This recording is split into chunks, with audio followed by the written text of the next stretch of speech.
ಕಿವಿ ಇರುತ್ತೆ ಅನ್ನೋ ಈ ಕಾಲದಲ್ಲಿ ಮೈಕ್ ಮುಂದೆ ಇಟ್ಟರೆ ಏನು ಮೆಲು ಧ್ವನಿಯಲ್ಲಿ ಮಾತಾಡಿದ್ರು ಕೂಡ ಜೋರಾಗಿ ಕೇಳಿಸುತ್ತೆ. ರಾಜ್ಯ ಬಿಜೆಪಿ ಸರ್ಕಾರದ 100 ದಿನ ಪೂರೈಸಿರೋ ಹಿನ್ನೆಲೆಯಲ್ಲಿ ಮುಖ್ಯಮಂತ್ರಿ ಯಡಿಯೂರಪ್ಪನವರು ಯಡಿಯೂರಪ್ಪ ದಿನ 100 ಸಾಧನೆ 100 ಎಂಬ ಕಿರು ಹೊತ್ತಿಗೆಯನ್ನು ಬಿಡುಗಡೆ ಮಾಡಿದ್ರು. ಸರ್ಕಾರದ ಸಾಧನೆಗಳನ್ನು ಬಿಚ್ಚಿಟ್ರು. ಇತ್ತ ಕಾಂಗ್ರೆಸ್ ಮಾತ್ರ ಸರ್ಕಾರ ಬಿದ್ದು ಹೋಗುತ್ತೆ ಅಂತ ಇದೆ. ಯಡಿಯೂರಪ್ಪ ಎಂಬ ಹೆಸರನ್ನು ನಾನು ಕರ್ನಾಟಕ ರಾಜ್ಯದ ಮುಖ್ಯಮಂತ್ರಿಯಾಗಿ ದೇವರ ಹೆಸರಿನಲ್ಲಿ ರೈತರ ಹೆಸರಿನಲ್ಲಿ ಪ್ರಮಾಣ ಮಾಡುತ್ತೇನೆ. ರಾಜ್ಯ ಸರ್ಕಾರಕ್ಕೆ 100 ದಿನ. ಈ ಸಂಭ್ರಮಕ್ಕಾಗಿ ಸರ್ಕಾರ ದಿನ 100 ಸಾಧನೆ 100 ಎಂಬ ಕಿರು ಹೊತ್ತಿಗೆ ಬಿಡುಗಡೆ ಮಾಡಿದೆ. ಸಿಎಂ ಬಿಎಸ್ವೈ, ರಾಜ್ಯಾಧ್ಯಕ್ಷ ಕಟೀಲ್ ಸೇರಿದಂತೆ ಸಚಿವರೆಲ್ಲ ಈ ಕಾರ್ಯಕ್ರಮದಲ್ಲಿ ಭಾಗಿಯಾಗಿದ್ರು. ಈ ವೇಳೆ ಯಡಿಯೂರಪ್ಪ 100 ದಿನಗಳ ಸರ್ಕಾರದ ಸಾಧನೆಯನ್ನ ಬಿಚ್ಚಿಟ್ರು. ಸರ್ಕಾರದ ಸಾಧನೆ ಶೂನ್ಯ ಅನ್ನೋ ವಿಪಕ್ಷಗಳ ವಿರುದ್ಧ ಗುಡುಗಿದ್ರು.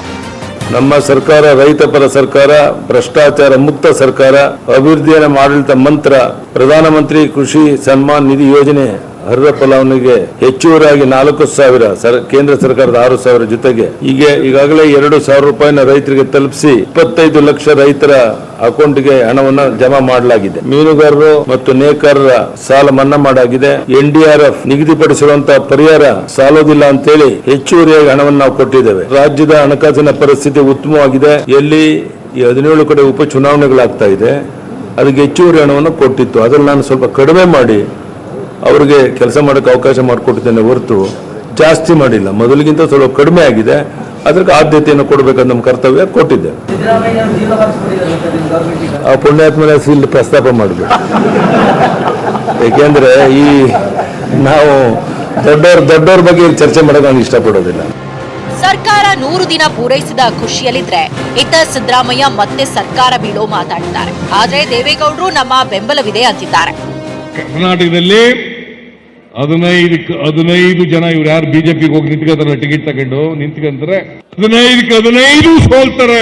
ನಾವು ಕನಿಷ್ಠ 12 ಸ್ಥಾನಗಳನ್ನು ಗೆಲ್ತೇವೆ. ಅದಕ್ಕೆ ನಾನು ಹೇಳಿದೆ, 12 ಸ್ಥಾನ ನಾವು ಗೆದ್ದ ಮೇಲೆ ಯಡಿಯೂರಪ್ಪ ರಾಜೀನಾಮೆ ಕೊಡಬೇಕಾಗುತ್ತೆ. ಕುಮಾರಸ್ವಾಮಿ ಹೇಳೋದನ್ನು ನಾನೇ ಹೇಳಿದ್ದೇನೆ. ಯಡಿಯೂರಪ್ಪ 3 ವರ್ಷ 8 ತಿಂಗಳು ರಾಜ್ಯ ಆಡಲಿ. ನಾನು ಯಡಿಯೂರಪ್ಪ ನಾಳೆ ಬೆಳಿಗ್ಗೆ ತೆಗಿಬೇಕಾಗಿಲ್ಲ.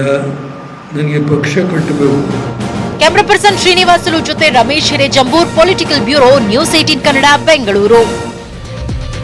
ಈ ಸಂದರ್ಭದಲ್ಲಿ ಒಂದು ಘಟನೆ ಕೂಡ ನಡೆಯಿತು. ಗೂಳಿಯಿಂದ ಗುಮ್ಮಿಸಿಕೊಂಡ ಬಿಜೆಪಿಯ ಹೊನ್ನಾಳಿ ಶಾಸಕ ರೇಣುಕಾಚಾರ್ಯಗೆ ಸಿಎಂ ಬಿಎಸ್ ಯಡಿಯೂರಪ್ಪನವರು ಮಾತಲ್ಲಿ ಗುಮ್ಮಿದ್ದಾರೆ. ವಿಧಾನಸೌಧದಲ್ಲಿ ಸರ್ಕಾರದ ಸಾಧನೆಗಳ ಬಗ್ಗೆ ಸಿಎಂ ಬಿಎಸ್ವೈ ಮಾತಾಡ್ತಿರ್ಬೇಕಾದ್ರೆ ಅಲ್ಲಿಗೆ ರೇಣುಕಾಚಾರ್ಯರ ಎಂಟ್ರಿ ಕೊಟ್ಟು ಬಂದು ನಿಂತರು. ಆ ಸಂದರ್ಭದಲ್ಲಿ ಸಿಎಂ ಗೂಳಿಯಿಂದ ಗುಮ್ಮಿಸಿಕೊಂಡಿದ್ದ ರೇಣುಕಾಚಾರ್ಯ ಬಗ್ಗೆ ಸಿಡಿಬಿಡಿ ಅಂದ್ರು. ಅವ್ರು ಏನ್ ಮಾತಾಡಿದ್ರು ನೀವು ಕೇಳಿಸ್ಕೊಂಬಿಡಿ, ನೋಡ್ಬಿಡಿ. ಇಲ್ಲಪ್ಪ, ಇವನೇನು ಮಧ್ಯದಲ್ಲಿ ಬಂದು ಇಟ್ಕೊಂಡು ನಿಂತಿದ್ದಾನೆ. ಒಣಗಿದ್ರು ಕೊಡಲ್ಲ, ಅಲ್ಲಿ ಪಾಪ ಊಟ ಮಾಡ್ತಾರೆ. ಊಟ ಮಾಡ್ಬಾರ್ದು, ಅಲ್ಲಿ ಪಾಣ ಎಣ್ಣೆ ಅಂತ ಕೂದಿಸ್ಕೊ.